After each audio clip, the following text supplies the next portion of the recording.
Can he do it again?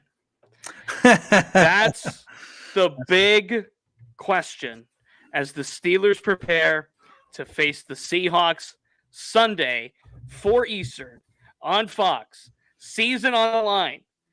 And Tomlin officially will turn to Mason Rudolph. A good afternoon, everybody. A good football Friday to you all. This is the Southside, of course, as we are every Monday through Friday, 3 p.m. Eastern, here on DK Pittsburgh Sports, live on YouTube and later in podcast form on multiple podcast channels. He's Chris Halicke. I'm Corey Crisan, and it's time to see if Mason can do it again. It is. It is time to see if Mason can do it again. If Sunday or last Saturday on Christmas Eve on Festivus was a fluke, if it was just because it was a bad Bengals defense, or hey, maybe Mason Rudolph has finally put it all together. Maybe the version of Mason Rudolph we saw in 2019 that couldn't keep Devlin Hodges on the sideline is gone.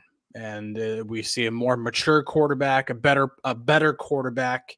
And if that's the case, man, that changes everything for the Steelers offense, not just going into Sunday, but also in the future. What do they do at quarterback? And it's just very, very interesting. I mean, whenever Mike Tomlin announced it today, obviously we kind of already knew that's the direction we were going, but here we are. We know it's going to be Mason now, and now it's about time. We've talked enough big picture stuff. Now it's enough time. Now it's time that we actually look at the actual game and how can the Steelers actually win this game. Yeah. So here's kind of what went down on the South Side today. So Mike Tomlin was asked for his services, so to speak, after practice today. He was asked by reporters to speak about the quarterbacks, obviously. And he declined to speak, but he did instead say, hey, Mason's the guy. And he declined to give interviews. Now, speculate how you may as to whether, or rather why he decided to not give interviews. But I have a feeling that he did not want to speak on the quarterbacks because he did not want to have to answer questions about Kenny Pickett. Yep. Now, the injury report has not come out as for Friday. But if you look at Wednesday and Thursday of this week, he was limited both days. So that is obviously a big factor as to, Mason Rudolph playing. That's one factor. But if Kenny's able to play or if he's made active, I'm intrigued to see in what capacity. Is he made the emergency quarterback, or is he, as Sun says here, the backup? Because, Mason's been running with the ones. Kenny hasn't been taking many snaps with the ones. This has been Mason taking snaps with the ones. And if Kenny was taking snaps with the ones, then maybe Mike Tomlin would have been prompted to go to him. But now we're in a situation where it's clearly Mason's ball. The questions of, number one, is Kenny active? Number two, if Kenny's active, is he the backup or is he designated as the emergency? And if Mason starts and doesn't do well, does he have a leash? I mean, all of this stuff are just questions that you have to think about going into Sunday. And if Mason does well again, that's when we start the conversation of Kenny Pickett's future, which we talked about a little bit. But as for Sunday, this is an opportunity for the Steelers, obviously, to keep their postseason hopes alive. Seattle has their postseason hopes to worry about as well at 8-7. They can still get into the NFC. So both teams need this win the worst way for season hopes. Yeah, I mean, but really, I think the Seahawks can afford to lose this game a little bit more than the Steelers. I think just because they wouldn't mathematically be eliminated.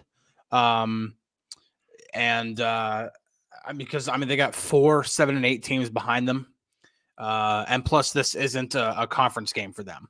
So it wouldn't affect their conference record if they were to, and they play the Cardinals on the road in the season finale. So if they were to go 9-8 and have a 7-5 conference record, which is what would happen if the Steelers won this weekend and then the Seahawks would go on and win, it gives them a pretty decent shot if at least certain things happen that they could still clinch a playoff spot. If the Steelers lose on Sunday, it's pretty much over. Whether it's, again, I haven't actually done the math on it, whether it's actually mathematically eliminated, like there's absolutely no chance, or even if there is a chance, it's so mathematically foregone that like you might as well just close up shop and it's just not going to happen. So this really is a must win for both teams, but it's really, really a must win for the Steelers. And history is not on their side. They haven't won in Seattle since the Kingdome in 1983. Woo! It's been a long time since they've won in Seattle. Anybody who, without Googling, don't cheat. If anybody can name the Steelers starting quarterback in that game, put it in the comments, and we'll the first one that I see, I'll put it up on the screen. There you go. Chris said my mic was cutting out. Hopefully that's better. Oh no, it was you're kind of freezing a little bit. That's like freezing and stuff. Maybe it's a little internet issue. I don't know. But the router's right here next to me. So if that's an issue, then I'm needing an internet service provider. He's a question from useless knowledge. Hypothetically, if he wins these games out and looks good, does Mason stay in Pittsburgh? Does he start next year? Do you really take the chance with Kenny again? These are all questions we can talk about in the offseason. This is obviously posing a hypothetical, but is that Mark's the winner, by the way. Mark's the winner. Yep. Check that out. I think what Mason is doing at minimum is playing himself into a contract for next year in Pittsburgh. And we've talked about Mitch Trubisky. It seems like a perfect, like, tailor-made cut candidate for his money, for the dead money. It just makes sense. So it seems to me, and this is just speculation going into week 17, that Mason Rudolph could remain here in Pittsburgh next season, and he played his way into that. He played his way into another contract. Now, Kenny Pickett's obviously here. Now, what they do, whether it comes to signing another quarterback or drafting a quarterback, that's a discussion for another day. But I think what Mason Rudolph did on Saturday and could do on Sunday is pretty much put the ink on the paper, meaning put himself into a contract, whether it's here in Pittsburgh or it's elsewhere. If there's another team that's willing to pay him a little more change to become their backup or a bridge quarterback. I mean, he's entering that, like, maybe this is an easy layup comparison. Maybe this is like top of the mountain comparison, like Geno Smith territory, where Geno Smith was a career backup, was a career retread, was a guy that couldn't see the field consistently for a team, finally got a shot in Seattle as a 31-year-old, and then won comeback player of the year. Yeah. Like, that's top of the mountain comparison, and that's a possible thing to happen. I don't think we go too far into the crystal ball quite yet, because obviously he has to do it again. That's the whole motif of Mason Rudolph, for Mason Rudolph on Sunday. Can he do it again? Can he go out there and pass for maybe not 290, let's call it maybe 250 with a couple of touchdowns, maybe no picks? Can he take care of the football correctly? Can he hit George Pickens on the deep balls? Can he hit Deontay Johnson underneath? Can he use Allen Robinson and get Pat involved? Those are all of the things that Mason Rudolph needs to do, all of those boxes that need to be checked off. Oh, and by the way, they still have to win the football game. So there's a lot that has to happen, I think, for Mason on Sunday. And look, he's getting another shot. Mike Tomlin said it today. Mason's getting another shot. It's his game. It's his ball. And we will see exactly what happens. Yeah, it's it is really, really interesting to see what happens going forward with Mason. And I do think now it's not the most, cap friendly move to just cut ties with Mitch, but I think that's pretty much even if you go into 2024, and I don't necessarily agree with this, but if you go into 2024 with your 1 and 2 in whatever order it is, I'm not starting this debate again of Kenny and Mitch, or I'm sorry, Kenny and Mason, or Mason and Kenny. If those are two quarterbacks you have in your roster, I think Mitch has got to go, and you got to at least salvage what you can in terms of cap space, and then save that, elsewhere. You can't be spending so much money on a third quarterback. And then I would believe that would even have to sign Mason to another contract. I don't think he signed anything past a 1-year deal. So, that's, there's going to be change at the quarterback position going into the offseason. There's no doubt about that. I do think that in terms of this game, how is Mason going to be able to replicate success and not necessarily do the same exact thing that he did against the Bengals? Because, NFL teams are smart. They're going to be watching film. They're going to be watching what Mason did what he did well against the Bengals and be like, hey, how are we gonna stop him from doing those things? Obviously, we're gonna have to, try to take the top off or keep the lid closed and don't let the Steelers take the top off the defense.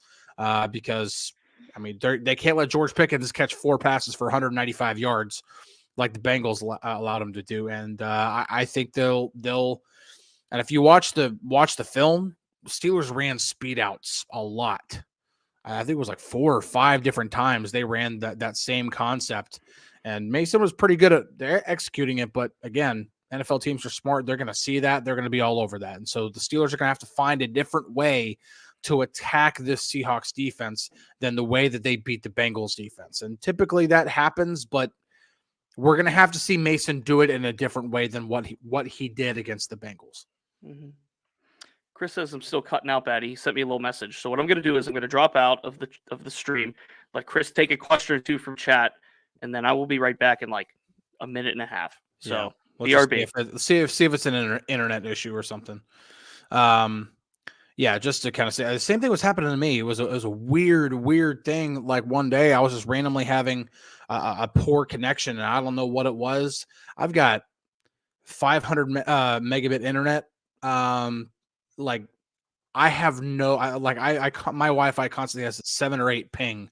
I should have no issue with internet. And so I can't speak for Corey's internet. I don't know what he has at home, but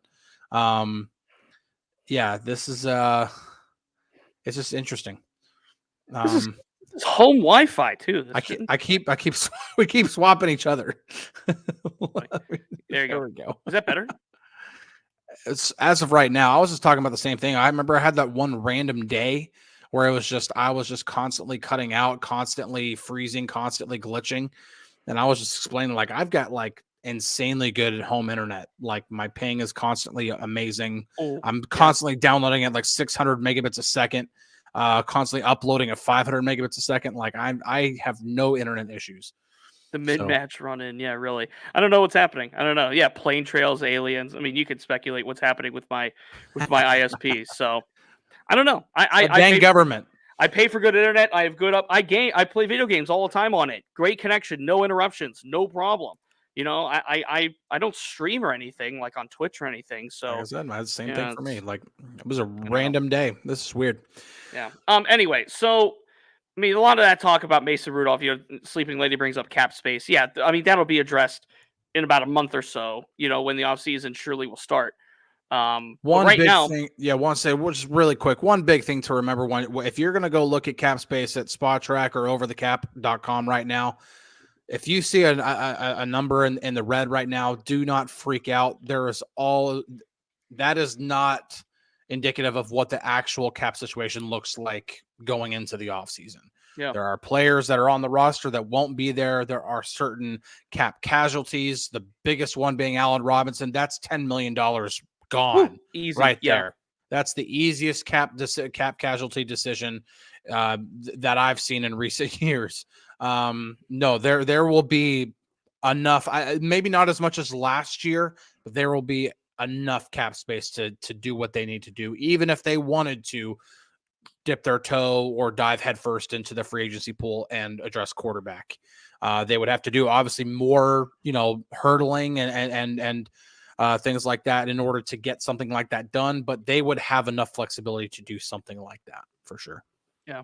All right. Let's actually focus on the Seahawks game now because, again, must win for both teams. Both teams need to win this football game to keep their playoff hopes alive. And from the Seahawks perspective, this is a team that hasn't run the ball particularly well. I think Zach Charbonnet and Kenneth Walker are good running backs, but they haven't had the offensive line push. They haven't had the guys up front to really help them run the football well. And that's kind of plagued this offense in certain spots this season. Obviously, DK Metcalf is a weapon. Tyler Lockett's been steady. Jackson Smith and Jigba, not to be confused with Cannon, the Pittsburgh Pirate. Jackson Smith and Jigba, really solid, talented rookie wide receiver. They got some dudes on this offense, and if they could put together solid 4 quarters and Geno Smith's healthy and they're able to run the football effectively, I mean, this is a team that could take the Steelers' lunch, I think. And I'm not going to say it's like a blowout scenario or anything. This is a team that the Steelers could lose to. I mean, let's just put it right there. I mean, we're not looking at a Bengals situation where there's familiarity, and the Steelers have done really well against the AFC North. A bit of an unknown opponent, a different style team than the Steelers are used to seeing, and this is a team that has a lot of different ways to hurt you when they're on their game. Yeah, no, the next opponent piece will be out like late tonight, so it'll be up tomorrow for sure. And doing my homework for that, man, like I don't need to do much homework to tell you that DK Metcalf, Tyler Lockett, and Jackson Smith and Jigba is a heck of a trio at receiver. Yep. DK Metcalf is a freak. Tyler Lockett's one of the best possession receivers in the game. And Jackson Smith and Jigba is a really, really nice mix of the two.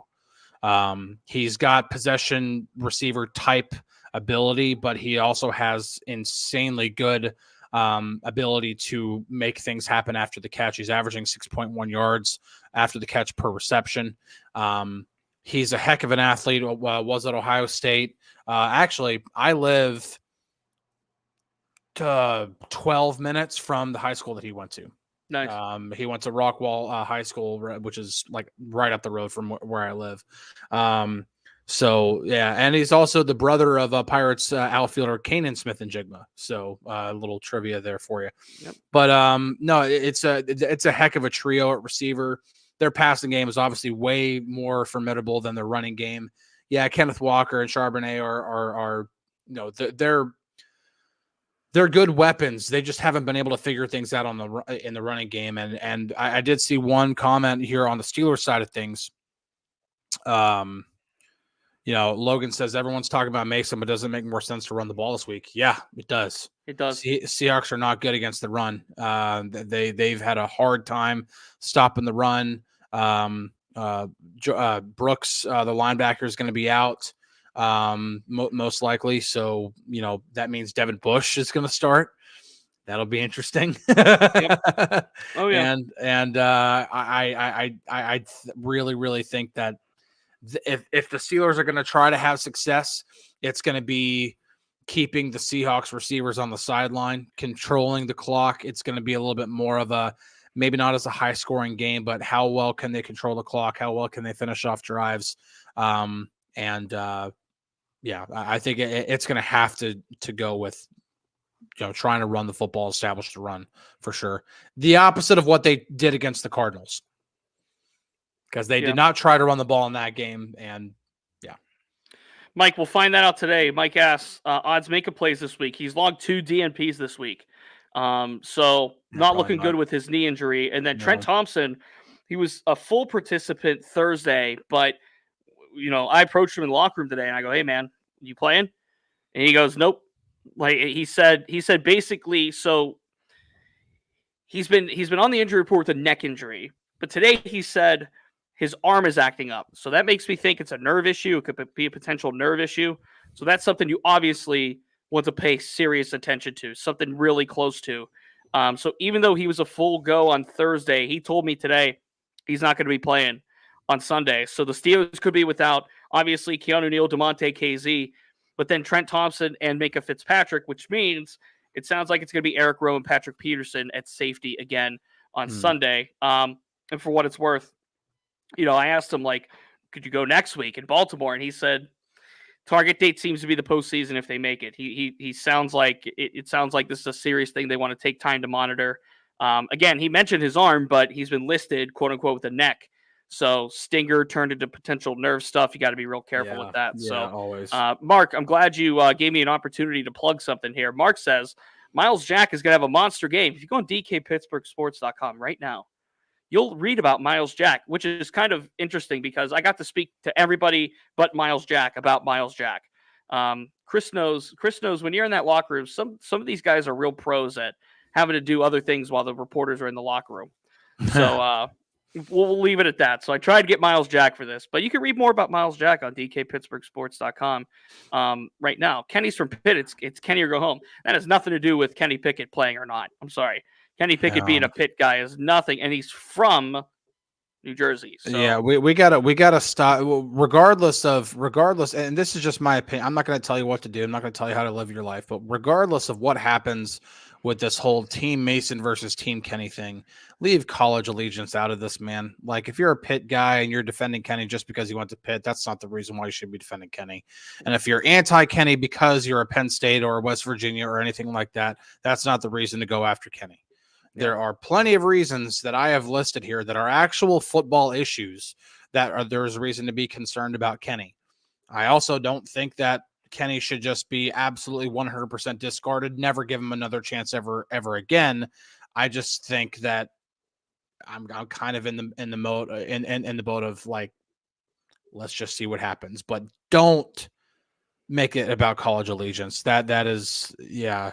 Teresa kind of says it perfectly right here. Blind loyalty is just that. It's blind. It's as bias gets. I even had a comment on the yesterday's show that was, something about, and it wasn't like anybody taking a shot or anything. It was actually like legitimate, like somebody being like, why I'm not like all in or like in the Mason Rudolph boat or whatever, like kind of in that vernacular. And I'm like, listen, if I were to claim allegiance to one side, if I were to be like, I am a Mason Rudolph apologist or I'm a Kenny Pickett apologist. Okie State, go Pokes. Well, it's like, listen, like then any analysis that I give, you don't have any reason to take my analysis for anything other than me pushing an agenda. If you know that I'm a Mason Rudolph apologist and I'm saying anything that's anti-Kenny, or people would be like, well, you're only saying that because you're a Mason Rudolph apologist. And so then you throw bias into it. And that's why I very, very much am very honest and open in saying I am neither one. I am trying to give you fair, honest analysis of what I see. Taking sides is not going to do anything to help with that. So, yeah. Randy says he always gets phone calls when Southside Beat is on. Well, here's the thing about that, Randy. If you miss any part of the show, you can rewind in real time on YouTube. Just click that little red bar at the bottom and drag it back. Or find us on playback, Apple Podcasts, Google Play, Spotify. I love when you guys give me chances to plug things. It's phenomenal. Darren asked who are the backup safeties behind Rowan Peterson. That would be Miles Killebrew and Elijah Riley would be the two that you would have to look for. Now, Riley was just getting back off of IR last week. So if Thompson's truly out, which we'll find out via the team likely in a couple hours, the injury reports for the West Coast games always come out later. Yeah. Fair play to the Steelers, quite frankly, for doing that. Riley coming off of IR last week, didn't play much, so maybe he gets an uptick in some snaps this week. But as of right now, it's Eric Rowe, Miles Killebrew, Patrick Peterson, Elijah Riley, in whatever order it needs to be, with assuming Minka is out and Trent Thompson definitely, as he says today, will be out. All right, final, 10 or so minutes, 8 minutes of the show here. Let's get some picks in. And I will go first. This worries me, this matchup. It worries me. In Seattle, week 17, you got to fly across the country. You got to face a Seahawks team that also needs to win. The chance that I give to the Steelers here, quite frankly, is within the injury report, to be honest, because the Steelers just look like a healthier team right now. Mm-hmm. Jason Peters didn't practice. Kenneth Walker didn't practice. They missed 4 key defensive guys in practice on Thursday because of injury. DK Metcalf was added to the injury report, the back injury. Jackson Smith and Jigba was limited. Devin Witherspoon was limited. Jamal Adams was limited. They have a lot of guys that are hurt right now. A lot of guys on the shelf. And I know the Steelers obviously do too, when you take into account Cole Holcomb and Quan Alexander. Yep. But that's the chance I give to the Steelers. But that being said, though, it's so hard to win in Seattle, and it's a true road test. It's a true road environment. It's an unfamiliar opponent. It's Mason Rudolph on the road. I'm going to go somewhere in the ballpark of like Seahawks 21, Steelers 20. Like, I think it's going to be a very close game, but I think the Seahawks have just a bit of an edge being at home. Yeah. Let's see. The last time the Steelers played in Seattle, I believe it was kind of a offensive. I don't want to say shootout. I don't know if it was a shootout. 69 points total were scored. So it was like a 39-30 loss. I think it was in 2015, if I'm not mistaken. But yeah, this one I'm concerned because the Seahawks, regardless of their flaws on defense, will not allow the Steelers and Mason Rudolph and George Pickens in particular to constantly take the top off. They will run coverages that force the Steelers to throw underneath. And with that happening, the Steelers have to establish the running game. They have to. If they can do that, they are going to have a hard time scoring a lot of points. They could control the clock. That might be good. You might go into it and make it a low scoring affair. I think the Steelers are going to have to find a way to score a lot of points in this game, because I still am concerned, even though they did really, really well against Jake Browning and the Bengals last week. I still am concerned about how this Steelers defense will be when they're not at home, when they're having to face an offense. Now, injuries, could play a role in this. If DK Metcalf doesn't play, that's huge. Yeah. If Jackson Smith and Jigba doesn't play, or if both of those guys are out, that's huge. But if all three of those guys play and they have all of their playmakers in the passing game, I'm concerned that the Seahawks are going to be able to score some points. Yeah. And then the Steelers are going to have to become a little bit more one-dimensional. And then that will play into what the Seahawks want to do on the defensive side, which is you're not going to beat us over the top. And because of all those things, then adding the fact that it is a hostile environment, and history really doesn't matter here that much. I mean, I do think in some instances, not winning in a place for 40 years does kind of take its toll, but it's not like the Steelers and Seahawks are bitter rivals. It's not like when the Penguins went forever without winning in Philadelphia, against the Flyers. That's your cross-state rival that you play all the time and you just can't win there. That's a different story.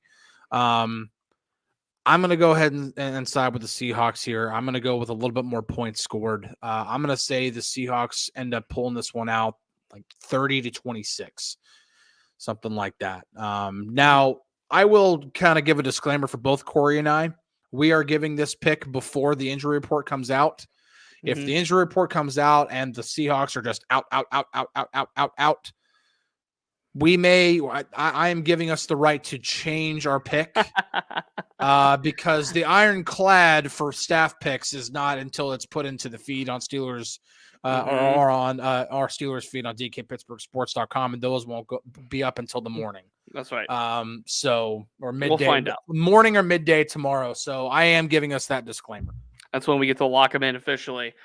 That's when we get to ironclad. Can't change it at that point. Yeah, at that point. We got records on the line. I'm the only one over 500 on staff. So I was gonna say I did really well at the start of the season, and then I picked the Steelers to win some games that they lost, and then I kind of fell off. So almighty Chris. Chris does have the iron fist on that one. He's the one that publishes it. So I'm the one who puts it in the feed. So I'm the one who gets to say, hey, listen, injury report came out. They're all hurt. They don't have a team. Yeah.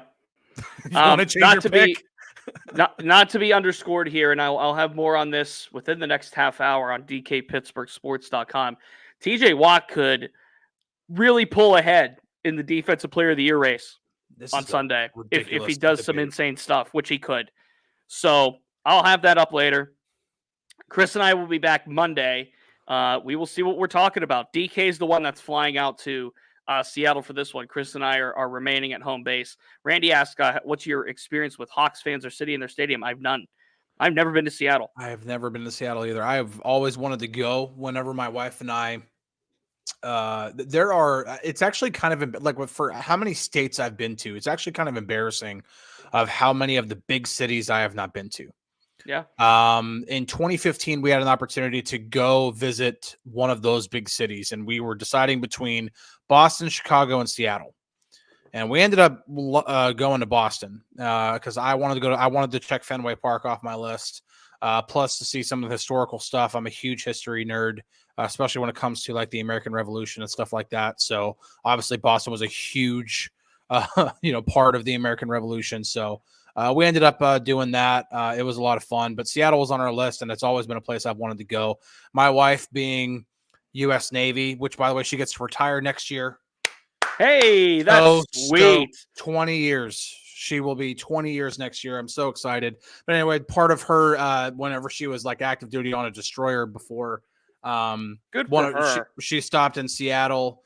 She did that whole like Seattle, then Vancouver, like hopped across the border, went to Vancouver, and like did like the Canada thing too, at least in Vancouver and everything. So I'm totally jealous of that entire thing, and she's rubbed that in my face for a long time. Not that my wife is that type of person. Hey, that's awesome. No, but really cool. I'm so excited, man. She's we were just talking about that yesterday because she's got like, it's not 20 years active, so it's not like she gets her pension like right away. Yeah. But out of the 20, I think like 12 or 13 years will be considered active because she has like almost 5 years like on a destroyer, and then she was deployed for another year while she was in the reserves in Djibouti, Africa, which is like it's like the armpit of the world. It's like one of the hottest places in the world. Some people say that's Ohio. And then no, dude. she actually sent me screenshots. It was like 125 degrees there. Like it's ridiculous. And then like 7 years of recruiting. So she's done a lot of different stuff. Good. Thank you for reminding us, David. Monday is New Year's Day, so no show Monday. We'll have one Tuesday. Yeah. We're bringing the new year on Tuesday. Thank you for reminding me. We will not be here Monday. That's right. Yeah. I completely keep forgetting. Like, it's like once Christmas is over, I keep forgetting that like the next week we have another holiday. Yeah, we're right in there. So no show Monday. Thank you for reminding us. Tuesday, we'll be back to discuss what just transpired on the field. Sunday, DK and Ramon coming up in 30 minutes for the Ramon Foster Show before DK hops on the bird down over west. Almost said down south. Over west to Seattle, across the country. Goodness. Chris and I will be back Tuesday. Until then, enjoy your weekend. Enjoy the new year. Be safe. Be merry. Have fun. He's Chris Halicke. I'm Corey Crisan. For the last time in 2023. That's right. We'll see you in 2024. Sorry, too easy. Have a good one, everybody. Talk to you soon.